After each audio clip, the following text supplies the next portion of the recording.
What role do you see, David, for the Protestants in the northeast in a united Ireland? The Protestants were always good citizens here. When we set up our own state here, the best citizens were the Protestants. They were law-abiding people and now still are. And I think they should get a fair hunt, even though they're a minority. They should get a fair hunt, and they will get it from any native government. They have no hope other than that. The stagnation up there and murder and ructions and shooting and killing women and everything else, I can see no end to that. It's a hopeless business. I hope to God the day will come when whenever they say we'll have a bit of sense, the IRA and the UDF and the rest of them, they'll settle down, be reconciled to each other, and we're all children of the human race after all. I never make any distinction between a man, what a man's religion is. I meet them on their own terms. I like to judge a man as I meet him, and religion never enters into it. Yes, because Protestants were the beginning of our democracy. They were beginning of our peace movement. You had Wolfe and the United Irishmen. And Wolfe, a Protestant, well, he was the first Protestant who sat down among Catholics to work towards their emancipation. We can never forget, we have a debt to Protestants and they to us.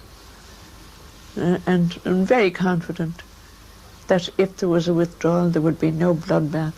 It's the presence of the British and their intrigues which makes sure that this evil will continue.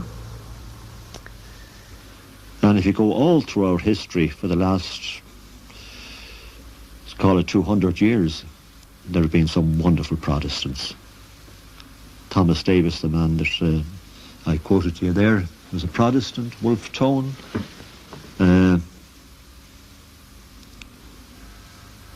Parnell, the man who went before Parnell, Shaw, a completely forgotten man. Isaac Butt, the founder of the Home Rule business. Come down again, Roger Casement, Erskine Childers, all the whole lot. There were any amount of good Protestants. I think in our little company in 1916 there were 4 Protestants who went out. Fighting for the emancipation of Ireland. Yes, fighting, yes, in the volunteers. Well, I would hope that they would accept citizenship of Ireland under an Irish government in a united Ireland. They're a fine people, and they would be very valuable in the building up of the whole nation. Well, Kenneth, I'm an old man, I'm in my 80th year, and I don't like pontificating. But I'm as sure as I'm sitting here facing you that we'll never have peace amongst the 6 county people, or between Britain and Ireland, until the British Army of Occupation is removed from our island. I'm positive of that. It may now, this thing that's going on, may fail, it may fizzle out. It may be patched up, I do not know, because I have nothing to do with things as they stand. And I believe all men should stand aside and let it to the people who are responsible.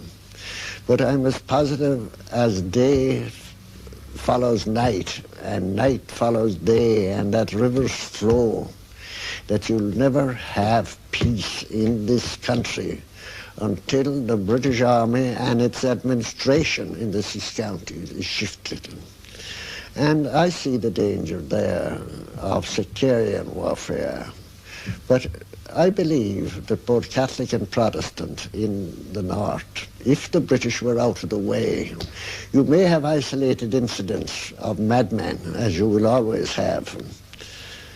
But I have sufficient faith in the good sense of my fellow countrymen in the north, and they'll end this sectarian killing.